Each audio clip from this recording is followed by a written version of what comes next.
My parents raised my rent to support my golden child brother and his family, so I cut them off. And what happened next left them desperate and exposed. I'm Jake, 25, male, and I've been living with my parents since forever. It's not because I'm some loser who can't get his life together. I've got a decent job as a web developer, I pay all my own bills, and I've been saving up to start my own gaming studio someday. I've actually been paying my parents $450 a month in rent since I turned 18. Yes, 18. While most of my friends were living the college life, I was already forking over cash to live in the bedroom I grew up in. But whatever, that seemed fair. The housing market is complete garbage around here, and I figured helping the family was better than throwing money at some random landlord. Plus, my job is like 15 minutes away, so it made sense. The problem isn't the money, it's my older brother, Drew, 28. This dude is the walking definition of golden child syndrome. I swear my parents think he is a gift from God. They always have. Growing up, the double standard was so obvious it was actually laughable. For example, if Drew broke my mom's favorite vase-playing ball in the house, it was, "Accidents happen, sweetie." If I left a freaking water ring on the coffee table, I got a 3-hour lecture about respecting property and responsibility. I wish I was exaggerating. Drew dropped out of college twice, jumped between like 8 different jobs, got fired from most of them, started a bunch of businesses that were basically just him scamming people on Facebook. And through all of it, my parents were like, Drew is just finding his path. He's so entrepreneurial. He's got such big dreams. Meanwhile, I'm over here with my steady job, paying rent, helping around the house, and it's like I'm invisible most days. So, about a month ago, Drew called my parents crying that he and his wife were between homes. That's code for, we're broke and got nowhere to go. So, he shows up at the door with his wife, Amy, their 2 kids, Zoe, 7, and Tyler, 4, and this yappy little Pomeranian puppy they named Zeus. Turns out his latest business venture, some crypto nonsense, because of course it was, crashed and burned, and they got evicted from their apartment. My parents didn't even hesitate. Of course, you can stay here, stay as long as you need. No discussion with me, no asking if I was cool with it, just welcome the circus right in. The house went from reasonably quiet to total chaos overnight. The kids are running around screaming from 6 in the morning to 9 at night. That demon dog pisses on everything. My shoes, my backpack, even my bed once. And nobody trains it or disciplines it because he's just a puppy. My workspace? Gone. I work from home 3 days a week and had a decent setup in the spare room. Now it's filled with all their crap that didn't fit in the guest room. So I'm crammed in my bedroom, trying to code while the kids are pounding on my door every 5 minutes, asking if they can use my computer to play Roblox. The bathroom is always occupied. The kitchen is a disaster zone 24/7. The living room is covered in toys and dog hair, and my stuff keeps mysteriously breaking or disappearing. When I bring it up, it's always, the kids are just playing, or accidents happen. The weirdest part? Drew has become super weird and protective whenever I talk to Amy. Like yesterday, I literally just asked if she was done with the toaster, and Drew came charging in from the other room like, my wife's got it handled, bro. What the heck? As if I'm hitting on her by asking about kitchen appliances. Get over yourself, dude. And through all this, guess who's still paying $450 in rent? This guy. And guess how much Drew and his family are contributing? If you guess 0, congrats, you win nothing because it's obvious. I kept my mouth shut at first. They have kids, they're going through a rough time, blah blah blah. My mom always says, we have to stand by each other when we're in need, so I tried to be cool about it, but it gets better. Last week, my mom cornered me in my room with that look she gets when she's about to ask for something but act like it's no big deal. Jake, honey, she starts, doing that thing where she fidgets with her wedding ring, with Drew and his family staying with us. Our expenses have really gone up. Groceries, utilities, everything. I already knew where this was going, but let her finish. We were thinking maybe you could contribute a bit more to help out, just until Drew gets back on his feet. I straight up asked, you want me to pay more rent when Drew and his entire family are living here for free? She got this weird, pinched look on her face. It's not free, Jake. They're family, and family helps family. There it is again, the magical phrase that only seems to apply to me. So, how much more are we talking? I asked. Just another $300 a month should cover it. $750 a month to live in my childhood bedroom, in a house overrun with screaming kids and a dog that pisses everywhere, where I have 0 privacy and my stuff keeps getting broken. I told her I'd think about it just to get her off my back, but inside, I was seething. That night at dinner, my dad backed her up with comments about everyone doing their part in tough times, while Drew sat there shoveling food in his face, occasionally saying stuff like, thanks for understanding, bro. Then, the cherry on top. On Sunday, Mom casually mentions that Drew and Amy are going out Friday night for a date night, and I'll be watching the kids. Not asked, told. I have plans, I said, even though I didn't. What plans? Mom demanded, like I needed her permission to have a social life. Just plans. Drew jumped in. Come on, man, we haven't had a night out in forever. The kids love their Uncle Jake. Everyone stared at me expectantly until I caved. Fine, whatever. Friday night rolls around, and instead of playing the new game I'd been waiting to try, I'm chasing 2 hyper kids and a demon dog around the house. Drew and Amy said they'd be home by 10. They rolled in at midnight, both clearly buzzed, not even apologizing for being late. Oh, and while I was distracted by the kids, Zeus left a steaming surprise in my room. I stepped right in it when I went to bed. Perfect end to a perfect night. At this point, I'm starting to feel like I'm going insane. Am I crazy for thinking this whole situation is completely messed up? I guess what I'm trying to figure out is whether I'm in the wrong here. Should I suck it up and pay more to keep the peace? Or am I right to feel like this is completely unfair? I've always been the type of person who avoids conflict, but this situation is pushing me to my limit. I'm tired of being the one who always has to compromise while Drew gets a free pass. If anyone's been in a similar situation, I'd love to hear how you handled it.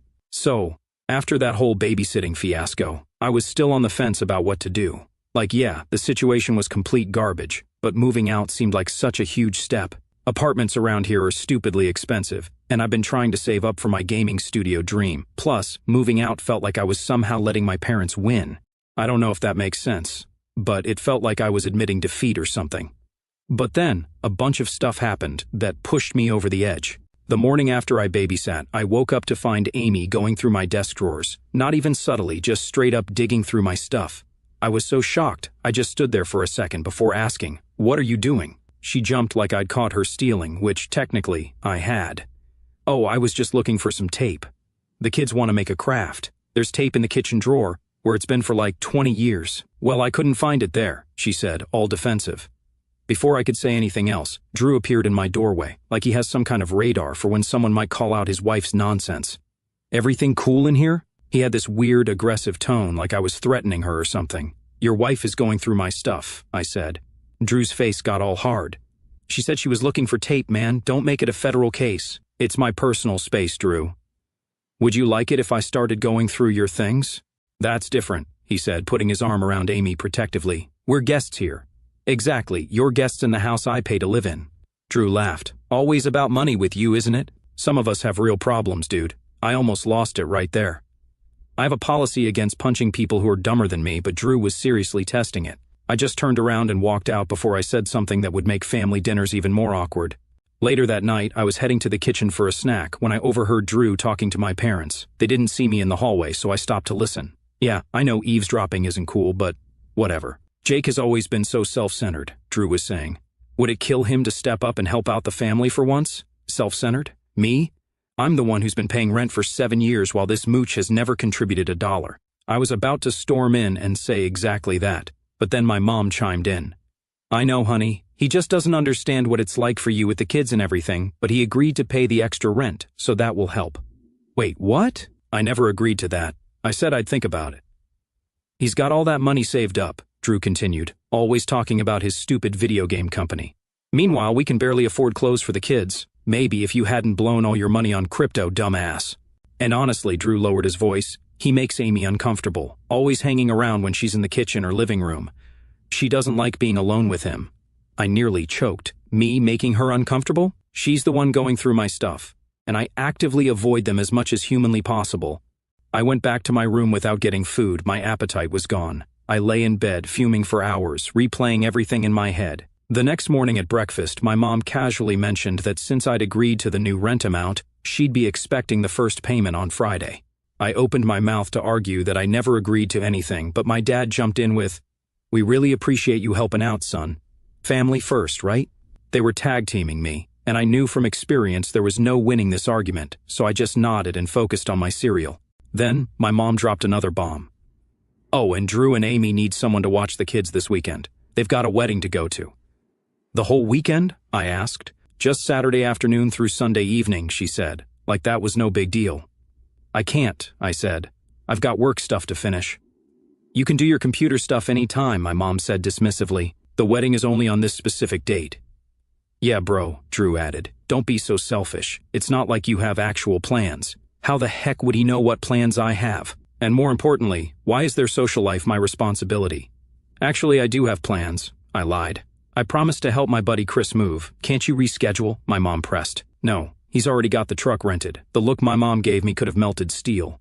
Drew just shook his head, like I disappointed him personally.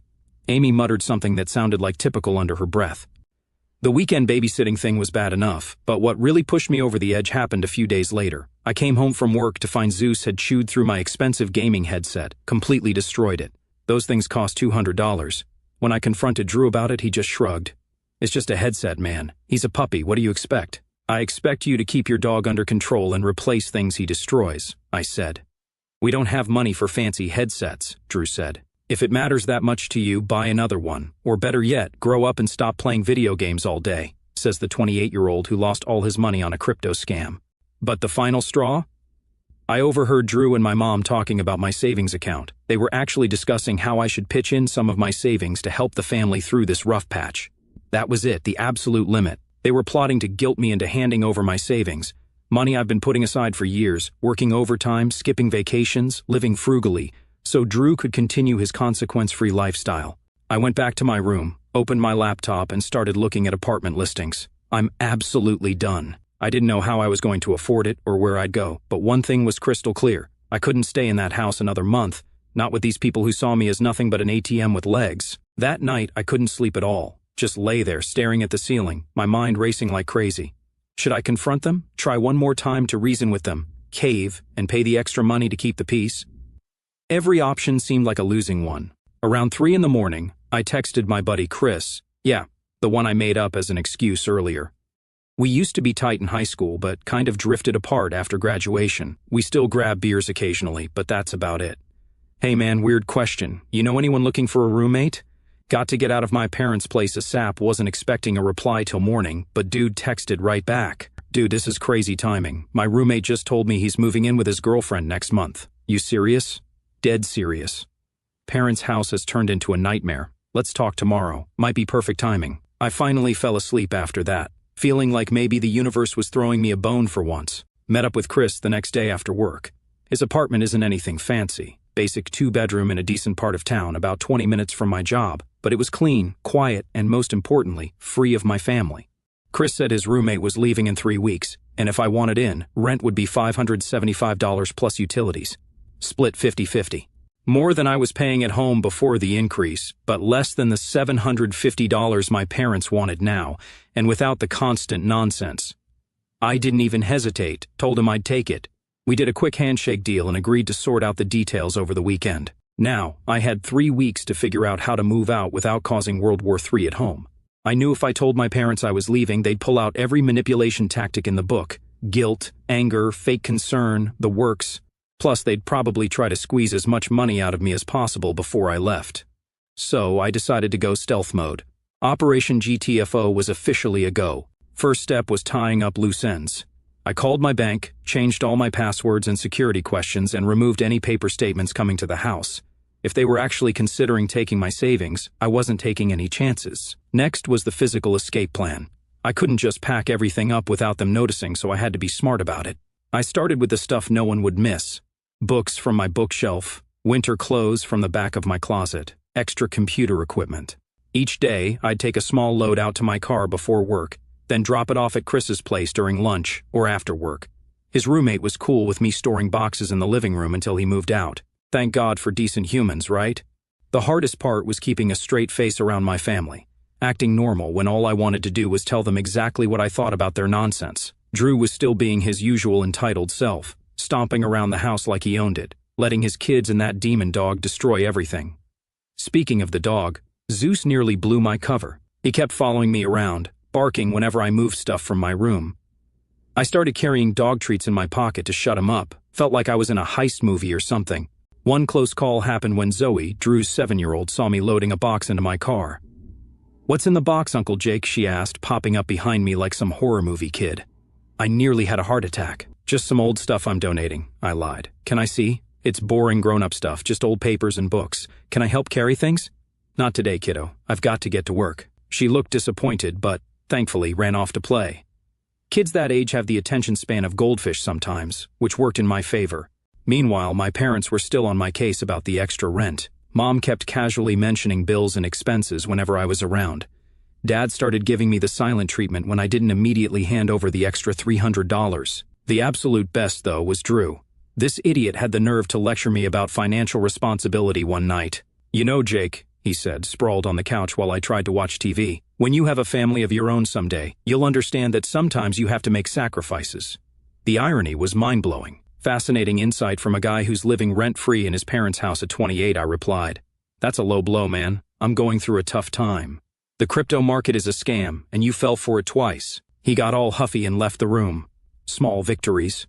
Then came another fun family meeting. Mom called everyone to the living room one evening. Me, Dad, Drew, and Amy. The kids were already in bed, thankfully. "We need to discuss the sleeping arrangements," Mom announced. "With the kids getting bigger, they need more space." I immediately got a bad feeling. "We're thinking they should have their own room," she continued. "Since you're working so much anyway, we thought you wouldn't mind if the kids used your room. You could take the den downstairs." The den is basically a converted basement storage room with no windows and a futon that's older than I am. Plus, it's right next to the laundry room, so you hear the washing machine at all hours. "Absolutely not," I said, before I could stop myself. Everyone looked shocked, like they couldn't believe I'd refuse such a reasonable request to give up my bedroom for the freeloaders. "It would just be temporary," Mom said, "until Drew and Amy get back on their feet." "Which will be when exactly?" I asked. "They've been here a month with zero progress toward moving out." "I'm applying for jobs," Drew protested. "Are you? Because all I see is you playing Xbox and complaining about how hard your life is." "Boys, stop it," Mom interjected. "Jake, it would really help the family if—" "No," I cut her off. "I pay rent for my room. I'm not moving to the basement so Drew's kids can have my space. That's final." The room went silent. Dad looked uncomfortable, Mom looked like she was about to cry, her go-to manipulation tactic, and Drew just glared at me like I'd kicked his dog. Amy finally broke the silence. "Well, I think it's incredibly selfish. Those poor children crammed into one tiny room while you have all that space to yourself." I almost laughed. "You know what's selfish, Amy? Moving your entire family into someone else's house and then acting entitled to even more space." She gasped like I'd slapped her. Drew stood up, getting in my face. "Don't talk to my wife like that." "Or what?" I shot back, standing up too. "I'm a good 3 inches taller than Drew and hit the gym regularly, unlike him." He backed down pretty quick. "This is exactly why the kids don't like being around you," he muttered, retreating to Amy's side. That was news to me, considering the kids wouldn't leave me alone most days. I looked around at all their angry, disappointed faces and realized something important. These people weren't going to change. They would keep taking and taking until there was nothing left of me. "I'm going to bed," I announced. "And just to be crystal clear, I'm not moving to the basement, I'm not giving up my room, and this discussion is over." As I walked out, I heard Amy whisper to Drew, "See, I told you he's always been the problem." That night, I finalized my plans. I texted Chris, asking if I could move in early, sleeping on his couch until his roommate left. He agreed. Operation GTFO was entering its final phase. No more Mr. Nice Guy. It was time to put myself first for once. So now everything is set. I've signed the lease, packed my stuff, and I'm just waiting for Chris to tell me when I can come. I know this is going to cause a lot of drama, but honestly, I don't care anymore. I need to do what's best for me, and staying in that house isn't it. I'm ready to start fresh in a place where I can actually focus on my goals without all the chaos and stress holding me back. After that blowout about the bedroom situation, things at home got real tense. My parents were giving me the silent treatment, which was actually kind of peaceful, to be honest. Drew was stomping around like a toddler who got his toys taken away, and Amy kept making these passive-aggressive comments whenever I was in earshot. "Some people just don't understand what it means to be a family," she'd say to no one in particular while I was grabbing coffee in the morning. I just ignored it all and focused on finalizing my escape. Chris texted, saying I could move in that weekend. His roommate was cool with me using the living room to sleep until he officially moved out in a couple of weeks. Said the guy felt bad for me after Chris told him about my situation. Strangers showing more empathy than my own family. Pretty sad when you think about it. Friday night, I made sure to act normal at dinner, even offered to do the dishes afterward, which surprised everyone. My mom looked at me suspiciously, like she was trying to figure out what my angle was, but I just smiled and said I was in a good mood because of a work thing. They bought it. After everyone went to bed, I packed up the last of my essential stuff. Laptop, remaining clothes, toiletries, chargers, all that important stuff you need for daily life. I'd already moved most of my other stuff bit by bit over the past couple of weeks. Set my alarm for 5 in the morning. Figured that would give me plenty of time to load up my car and bounce before anyone woke up. Drew and his family never get up before 9 on weekends, and my parents are usually up around 7:30. Of course, Zeus, the demon dog, almost ruined everything. My alarm went off, I quietly got up and started carrying bags to my car, and that little fur missile started going ballistic, barking and jumping around like I was an intruder. I panicked for a second, thinking he'd wake everyone up. Tossed him one of the treats I'd been using to bribe him. Yes, I came prepared even for this. But he just ate it and kept barking, little bastard. Finally had to pick him up and lock him in the bathroom with another treat. Felt bad for whoever would find him there later, but desperate times and all that. Loaded everything into my car in record time. My hands were shaking the whole time, partly from the early morning cold, partly from the adrenaline rush of finally escaping. I stood in my bedroom one last time, looking around at the empty shelves and bare walls. It was weird. I'd lived in that room most of my life, had some good memories there before everything went to heck. For a split second, I felt this pang of doubt. Was I making a mistake? Would I regret leaving like this? Then I heard Zeus start barking again from the bathroom and Drew yell, "Someone shut that dog up!" from his room. Nope. No regrets. I'd thought about leaving a note, but what was there to say that hadn't already been said? So I just grabbed my keys, took one last look around and walked out. Driving away from my parents' house as the sun was just coming up felt surreal, like I was in some coming-of-age movie or something. I half expected dramatic music to start playing. Instead, I just cranked up some Metallica and hit the gas. Made it to Chris's place around 6 in the morning. He was still asleep, obviously, so I sat in my car for a bit, scrolling through my phone. I'd turned it to silent mode, figuring it wouldn't be long before my family realized I was gone and the texts and calls started flooding in. Chris finally woke up around 7:30 and helped me bring my stuff in. His place isn't anything special. Basic apartment with a small kitchen, decent-sized living room, 2 bedrooms, 1 bathroom, but it was quiet. No screaming kids, no barking dog, just blessed, beautiful silence. "Make yourself at home," Chris said, gesturing to the couch. "Jim's room will be empty in a couple of weeks."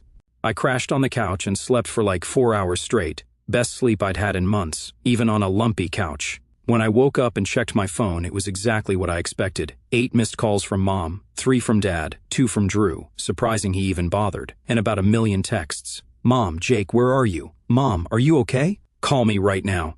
Mom, why is your room empty? Mom, I can't believe you would do this to us. Dad, son, your mother is very upset. Call home. Come home so we can talk about this. Drew, wow, real mature, bro. Just bail on everyone. Hope you're happy with yourself." The Guilt Trip Express was right on schedule. I turned my phone off and helped Chris set up his new gaming system. Figured I'd deal with the family drama later. Around 6 in the evening, I finally turned my phone back on and called my mom. Figured I owed her at least that much, even if she had been unfair to me. She answered on the first ring. "Jake, where are you?" "I moved out," I said, keeping my voice level. "I'm staying with a friend." "You moved out? Without telling anyone? How could you do this to us?" I had to hold the phone away from my ear. She was screaming so loud. "I tried talking to you guys multiple times about how unfair the situation was. You didn't listen. So you just leave? No note, no warning? Do you have any idea how worried we've been? Your father and I have been calling hospitals. The guilt trip was in full effect, right on cue. Mom, I'm an adult. I don't need permission to move out, and I'm fine, obviously. This is about the rent increase, isn't it? Or the bedroom? We could have worked something out if you just talked to us instead of running away like a child." I almost laughed. "I did talk to you, multiple times. You ignored everything I said and kept pushing for more money, more space, more sacrifices, all while Drew contributed nothing. Your brother has children, Jake. He's going through a difficult time. And I'm sorry about that, but it's not my responsibility to support his family. I've been paying rent for 7 years while he's never paid a dime. It's not fair, and you know it. Life isn't fair," she shot back. "Family helps family." "Exactly, but it has to go both ways, Mom. I can't be the only one giving while everyone else takes." She started crying then, which almost broke my resolve.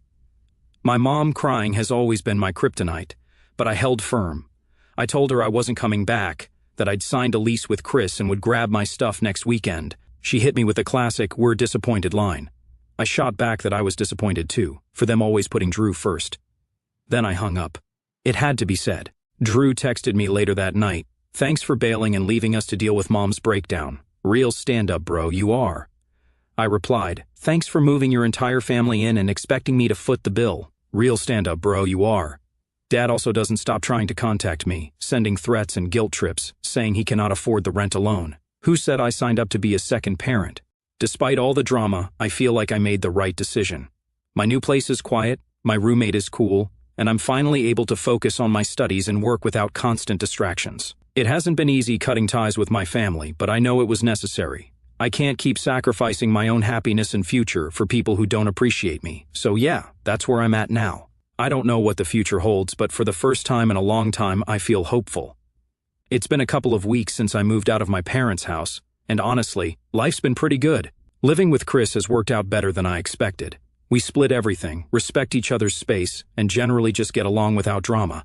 After years of family chaos, it's been like a vacation for my mental health. My room is set up exactly how I want it. I can leave my laptop on my desk without worrying about sticky fingers destroying it. I can sleep in on weekends without being woken up by screaming kids or a barking dog. I can cook without someone criticizing my food choices or eating all my leftovers.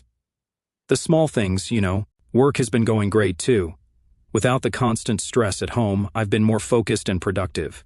I've also been working on my game development stuff on the side. Nothing major yet, but it feels good to be pursuing my passion instead of just talking about it. As for my family, well, it's been complicated. 2 weeks after I moved out, I went back to get the rest of my stuff. It was awkward as heck. Mom looked like death warmed over, wearing the same robe I remember from when I was a kid. Dad was quiet, moving around the house like a ghost. The place had this heavy feeling, like all the energy had been sucked out of it. Chris came with me to keep things quick, but Mom tried to corner me in my old room anyway. "You could have talked to us," she kept saying, voice all shaky. "You didn't have to just leave." I kept it brief. "I did try to talk to you multiple times. You guys chose not to listen." She started crying, which made me feel like crap, despite everything. Dad just stood in the doorway, looking older than I'd ever seen him. Neither of them directly asked me to come back, but the question hung in the air. There was a bit of silence on their behalf. I thought I could finally breathe, but then Dad called one evening, sounding unusually humble. "Son, I know we've had our differences, but we need to talk, man to man." Against my better judgment, I agreed to meet him for coffee at a place near my work. Neutral territory, public setting, seemed safe enough. The minute he sat down, I knew it was a setup. He looked haggard. He went on about how Mom was beside herself, and how the whole family was falling apart since I left. I almost felt bad until he dropped the real reason for the meeting. "Jake, we're in a spot financially. With you gone, we're short on the mortgage payment this month." I just stared at him. "So, you want me to keep paying rent for a place I don't live in anymore?" "Not rent," he said quickly, "just helping out family during a rough patch. Once Drew gets on his feet," I cut him off. "Dad, I moved out because you guys were taking advantage of me financially while letting Drew freeload. And now you're asking me to keep paying even though I don't live there?" "It's not about paying," he insisted. "It's about responsibility, family obligation." "What about Drew's obligations?" I asked. "Why isn't he stepping up?" Dad got defensive. "Drew has a family. He's going through a tough time." "He's been going through a tough time for years, Dad. I'm done subsidizing his lifestyle." That's when Dad dropped the bomb. "We need $800 this month, or we might lose the house." $800, more than I was paying when I lived there. I laughed in his face, which wasn't my proudest moment, but come on. "No, Dad, not happening. Drew needs to get a job. You and Mom need to stop enabling him." He left, looking defeated, and I felt a mixture of guilt and anger. Part of me worried they really were struggling, but another part knew this was just more manipulation. The next day, Drew finally broke his silence with a series of nasty, almost threatening texts. "Way to ditch the family when we need you most. You're dead to us. Mom's having anxiety attacks because of you. If she ends up in the hospital, that's on you. Dad's about to lose his job from all the stress. If that happens, don't be surprised when I show up to talk. My kids keep asking where Uncle Jake went. Hope you're proud of making them cry. Maybe I'll remind them exactly who to blame." I blocked his number then. Amy tried next. Her approach was more subtle. She sent this long message about how much the kids missed me, how Zoe cried herself to sleep asking for me, how they might have to move to a dangerous neighborhood if they got evicted, laying it on thick. "Maybe you could just help out temporarily," she suggested, for the kids. I wasn't falling for it. I sent back. "Strange how no one cared about my financial well-being when I was being charged $450 in rent while Drew lived free. Sorry, but this isn't my problem anymore." She responded with a paragraph about how selfish I was being. I blocked her too. Every time I shut down their attempts, they try a different angle, like they couldn't leave me alone a few days later when my aunt, Mom's sister, called. I rarely talked to her, so I knew something was up. "Jake, what's this I hear about you refusing to help your parents with their mortgage? They might lose their home." Turns out my parents had been telling the entire extended family that I'd abandoned them financially, and they were on the brink of homelessness because of me. They conveniently left out the part where they'd been charging me rent for years while Drew contributed nothing. But the final straw was when I found out through a mutual friend that my parents weren't even struggling financially. Turns out Dad had gotten a bonus the month before I left, and the whole "we might lose the house" sob story was just nonsense to guilt me into handing over cash. That's when I went full no contact, blocked their numbers, emails, socials, everything. Even told my job not to put any calls through from them. 2 weeks of silence was bliss until the flying monkeys arrived. Family, friends, distant relatives, even my mom's church buddies, all telling me to make peace. I ignored most but responded to my cousin, Mark, who told me the whole story. He was surprisingly supportive. He also gave me the inside scoop: the house is a mess, Drew and Amy aren't paying a dime, and the cherry on top: my parents finally gave Drew an ultimatum: get a job in 30 days or move out. The guy's panicking because his so-called crypto expertise isn't exactly hireable. Mark also dropped a bomb. Mom admitted they never needed my money for the mortgage. They were secretly helping Drew pay off gambling debts. Gambling, with 2 kids. Unbelievable. So yeah, I'm done. No contact with my parents, Drew or Amy. I still send birthday cards to the kids. They're innocent in all this. But otherwise, that bridge is dust. And honestly, I've never been happier. I'm currently working on my game development. Even started dating someone from a programming meetup.